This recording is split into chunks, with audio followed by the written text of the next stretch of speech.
Good morning, you're watching Businessworld Live. I'm Danny Laurel. And I'm Jess De Los Santos. Here are the biggest stories to kickstart this trading day, Wednesday. Citi and Nomura slash their growth forecast for the Philippines this year. That's on the back of higher energy costs. The government raises more than 100 billion pesos from the sale of bonds to foreign investors.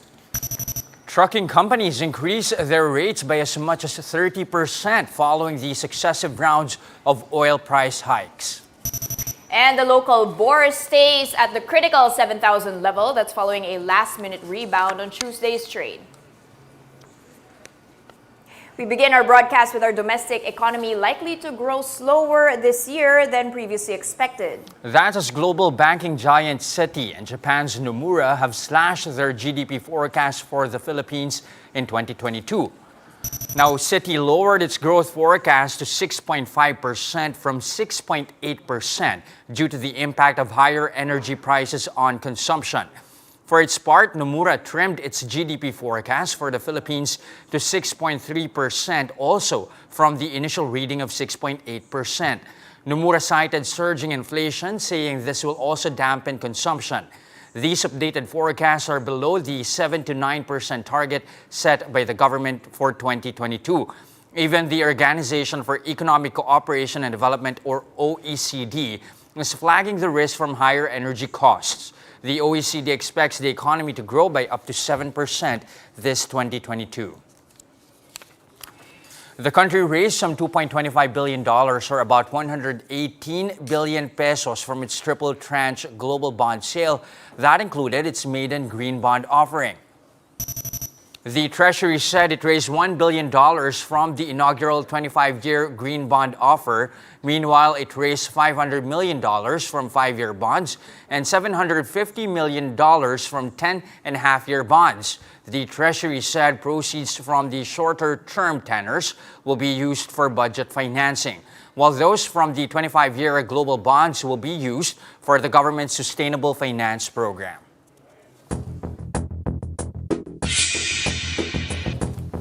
All right, Dan, U.S. markets seem to be normalizing after the swings this first quarter. Are we following suit in the home front? All right, before I answer that question, Jess, as you mentioned, optimism over in Wall Street overnight. That was all about inflation management. You can see on my terminal here, the S&P 500 has recovered about half of the losses, which started, of course, from the rout in January. This as the Fed officials back the need for more rate hikes. There's now a 50 basis point rate hike move on the table. And you can see the S&P 500 gaining by close to 6% in the past 5 days. The NASDAQ as well climbing by close to 9%. And this, of course, as the index as well here domestically, you asked me that question, is staying just above 7,000. So keeping the faith here at that psychological level, that's up by 0.03%. And that, of course, follows yesterday's bargain hunting. And here to chat more about that, we do have with us on the show Japheth Tantiangco of PhilSachs. Hi, Japheth, and welcome back. Good morning, Ma'am Danny. Thank you very much for inviting me on your show. Japheth, is this enough proof to you, when we look at how the U.S. performed, that the worst might be over when it comes to the inflation-related issues that are very much oil-linked? Although I have to say, oil is back up again. You've got Brent crude. I'm just going to pull that out for you, trading at $115 a barrel. To be honest, I'm not yet convinced with the local market's current movement. If you're going to look at the value turnover in the past 2 trading days, we have been below the year-to-date average, which is above 7 billion. So it's implying that there's not much conviction in our trading right now. Many are still staying on the sidelines while waiting for these clouds to dissipate. Many are still waiting for future developments or catalysts for the local bourse. Many are waiting for how the development will be, especially on the oil prices, because as you've mentioned, they're rallying again. Brent crude is at $115 per barrel again. Dubai is at $111 per barrel. So there's still a lot of uncertainties caused by the Russia-Ukraine war and its impact on the global commodity markets, primarily on oil prices. At the same time, of course, there's also the worries on the Federal Reserve and its possible aggressive movements moving forward and its impact on the Philippine markets. So there's a lot of worry in that, and because of that, yes, we're seeing glimmer of hope here. The market is staying above 7,000, but because of the headwinds that I've mentioned, it's making it hard for us to to post significant rallies. Okay, so we cannot definitively say at this point that the worst is over, but what about COVID and the impact on the market? Are those risks contained at this point? Well, for COVID, I think right now that issue is already on the sidelines, at least for Okay. now. COVID-19 is something that investors are not worrying that much anymore. Well, yes, there are risks offshore. We're seeing cases rising again, or cases surging in our neighboring peers. But as to the situation in the Philippines, so far our COVID-19 situation has been controlled well. Cases are still declining, and because of that, we're seeing this prospect that the economy could even reopen further. So this is one of the you could say the tailwinds that is giving support to the market. So this is one of our positives right now, the improving COVID-19 situation. But then again, we have headwinds, which I mentioned a while ago, which is why the market, yes, it's somehow finding ground in the 7,000 level, but at the same time, it's not advancing further. Okay, just a couple of questions, Japheth, on some sectors to be watching out for here. Yesterday, we had the telco space jumping, along with other sectors which might benefit on the amendments to the PSA, of course. Tell us, is this just a knee-jerk reaction, some exciting moves there? Of course, this has been on the table for quite a while, or is there going to be a fundamental change in the earnings of such companies, as, of course, President Duterte has allowed the easing of foreign ownership? Well, with the approval to the amendments of the Public Service Act, they are now allowing 100% foreign ownership in certain industries, which includes telecommunications. Now, for telecommunication firms, it could work positively for them, but at the same time, it could work negatively. On a Okay. positive note, of course, they can now accept more foreign investments, which of course can help with their capital expenditures. It can help them in further, scaling operations, and further expanding their network. So, with the approval of the amendments, we could see more foreign investment with our existing telco firms. But on the negative side, of course, with the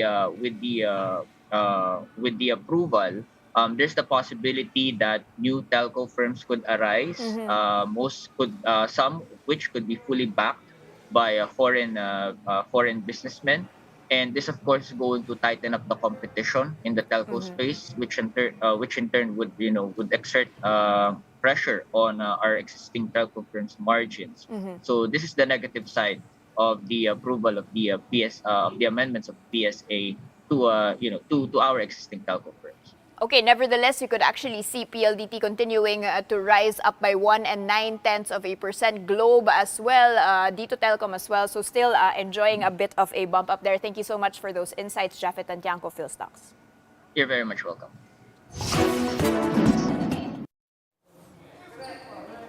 Here are the other headlines we're keeping our eyes on. Good news to MRT3 passengers. The train line will be giving free rides for 1 month that started March 28 to April 30. This comes after the successful completion of the rail system's rehabilitation project. President Rodrigo Duterte made the announcement during the completion ceremony of the MRT3 rehabilitation project. The Transport Department says the MRT3 now operates at a speed of up to 60 kilometers per hour from the previous 25 kilometers per hour. The number of operational trains have also increased to 23, while the waiting time has been reduced to as low as 3.5 minutes. Now, the Energy Department is advising government agencies to conserve energy ahead of the May 9 polls. The advisory calls for the mandatory implementation of energy efficiency and conservation programs amid the Russia-Ukraine crisis. The DOE also called on agencies to comply with the government energy management program, which sets a 10% reduction target for agencies' power and fuel consumption. The department said that implementing these measures may reduce electricity demand on the Luzon grid by up to 24 megawatts. We'll have more stories when Business World Live returns. Stay with us.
And you're still watching Business World Live here on One News. I'm Jess De Los Santos. And I'm Danny Laurel. Now, PUV drivers say they have yet to benefit from the rollback in pump prices as they continue to struggle to make ends meet. Transport Group Pasang Mazda says it will keep pushing for a fare hike at least until prices of fuel drop below 50 pesos per liter. Jenny Dongon with the report. Tricycle driver Mang Ildefonso makes rounds every day from 5 in the morning up until 8 in the evening. But with the high cost of gasoline, he already considers himself lucky if he takes home 300 pesos per day. Though a big-time rollback was announced on Tuesday, this caused an insignificant change to his take-home pay.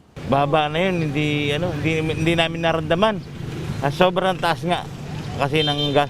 Tiyaga talaga, kung hindi ka magtiyaga, wala kang iuwiin mga 300. Tricycle driver Alex also has the same concerns. Wala pong ginihawa dahil halos 5 piso lang po ang in-rollback. Gano'n lang po yun, napakaliit. Hindi po namin naramdaman yon. PUV drivers say what they need is actual big-time rollbacks in pump prices, not done by increments. Ilaki nila yung rollback. Ang pamasahe naman namin, hindi naman tumataas, ganun pa rin. Walang pagbabago. This is also the call of Transport Group Pasang Mazda. Hindi pa rin kami nasisiyan sa rollback na ito sapagkat kahit na po nag-rollback, nasa 62 pesos pa rin po per liter. Mataas pa rin po yan. Pasang Mazda says that even though the recent price cut helped some drivers, they will still push through with their petition for a fair increase. Pag nasa 49 na ho, okay na ho kami dyan. However, transport groups fear that rollbacks as big as they may not happen anytime soon, as Brent crude prices increase again to $100 level, still because of the conflict between Russia and Ukraine.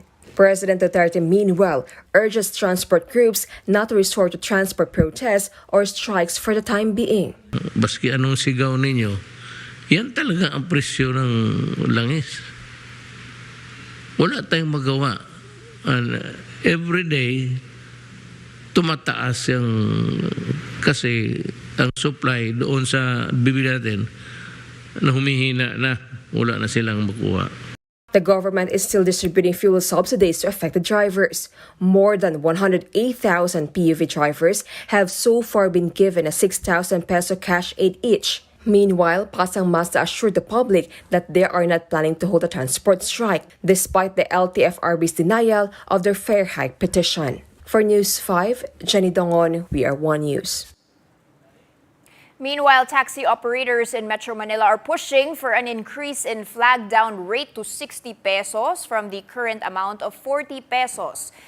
The Philippine National Taxi Operators Association said they will file this petition before the LTFRB within the week. The group's president, Jesus Manuel Suntay, said taxi operators decided to seek a 20 peso increase since it was the amount they believe would have the lowest impact on the riding public while also benefiting the drivers. In other news, Smart Infinity, in partnership with Signal TV, is launching a new TV documentary series titled Infinite Legacies. Smart Infinity head Sofia Borromeo Alvarez said the Infinite Legacies TV docu-series will serve as a platform to further the brand's message of creating infinite impact and inspiration. For its pilot episode that will air on March 27, the show will focus on internationally renowned Filipino accessories designer Bea Valdez. Her episode will focus on her life story and her advocacy, Circulo, a design and strategy studio based in Manila that promotes education and awareness of a circular economy. Now, to talk more about her infinite legacy when it comes to sustainable fashion, we have on the show world-renowned accessory designer Bea Valdez. Good morning, Bea. Thank you for joining us today. Good morning, everyone. It's really a pleasure to be here. Okay, Bea, give us an idea. You are advocating circular economy. How exactly does that apply to the fashion industry? And sustainability is not something that you would always associate with the industry. So is fashion really sustainable, and how so? Well, actually, right now, the fashion system is on a linear system, which means it is producing, consuming, and disposing. So what the circular economy hopes to do is change that into a mindset that is really regenerative. The circular economy has 3 pillars. The first of which is to design out waste and pollution. The second is to put products and materials in play for longer. And the third is to regenerate natural systems. So if you run the business on these principles using something like renewable energy, it has a global and planetary impact, which is positive. Bea, how do we contextualize this in the Pinoy culture of Yeah. consumption? E-commerce has just been awash. There's Instagram selling. There's also this idea of imported, always better than local. Has that changed in any way since you've begun in the fashion industry, decades ago? You've been abroad. You've tried to bring that culture of, locally made, handicraft made, sustainable materials, helping the local community. Has that caught on? Yes, I think so. And even more so now, I think there's been a real shift. As you said before, it was really outward looking. And I think this generation is so lucky because we really celebrate our culture and our craft and bringing heritage forward.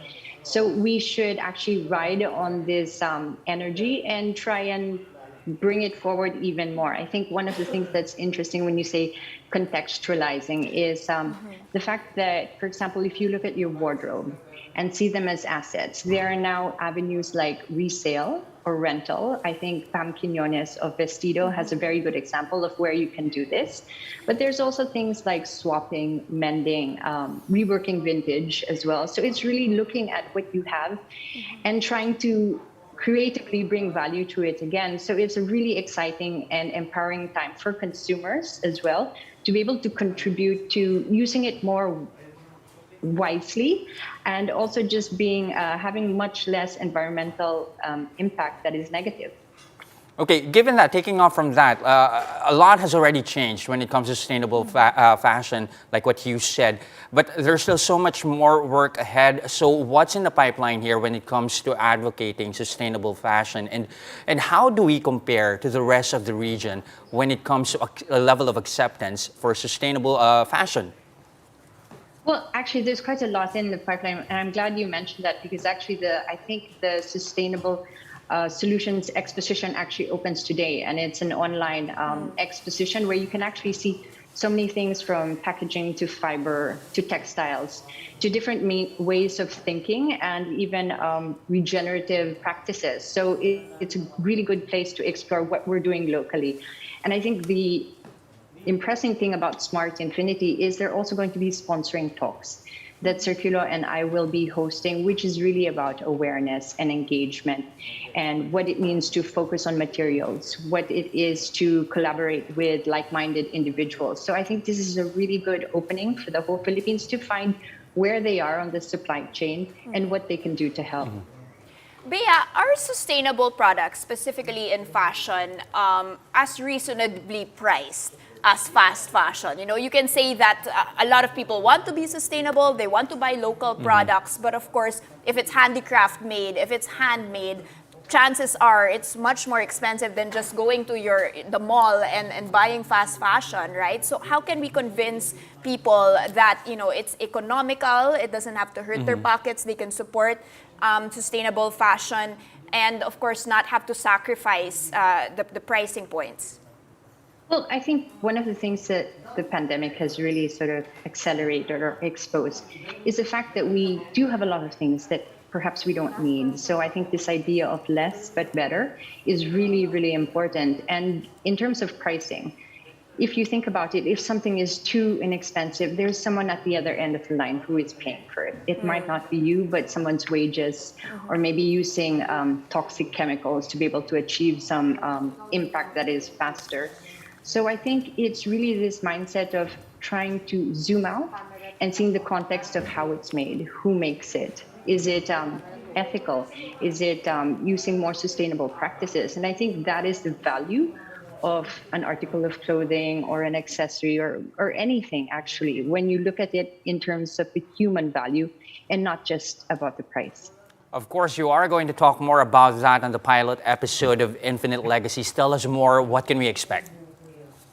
Well, Infinite Legacies is really a documentary series that charts, I think, the lives of at least 4 of us designers to begin with. And it's really about starting points, the decisions we made, and how these can cause small ripples that hopefully can change things for the better. And it's a place that you can come, listen to our stories, and really find yourself in them and see how you can do hopefully the same.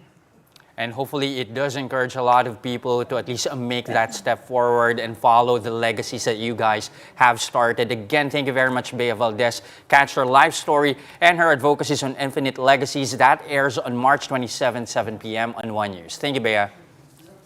Having me.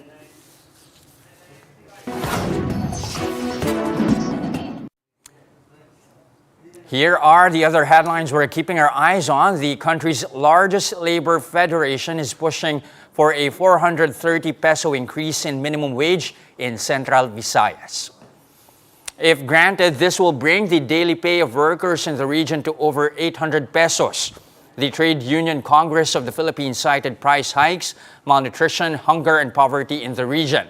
The TUCP also said that the 18 peso increase in the daily minimum wage granted by the Regional Wage Board in 2020 has long been offset by rising prices. Now, trucking companies have started increasing their rates by as much as 30% as pump prices soared in recent weeks. The Confederation of Truckers Association of the Philippines, or CTAP, said the request of some of its members for an increase in trucking freight rates was granted by clients last March 7, although CTAP said that with the country's economic situation, some of their members accept a less than 30% increase. And that's a first look into the business day this Wednesday, March 23, 2022. Join us again tomorrow at 9:30 a.m. You can also catch us on Signal Play. Register for a free account now at www.signalplay.com and stream One News Live anytime, anywhere. I'm Jess De Los Santos. And I'm Danny Laurel. Mask on, wash hands, stay safe, Philippines. We are One News.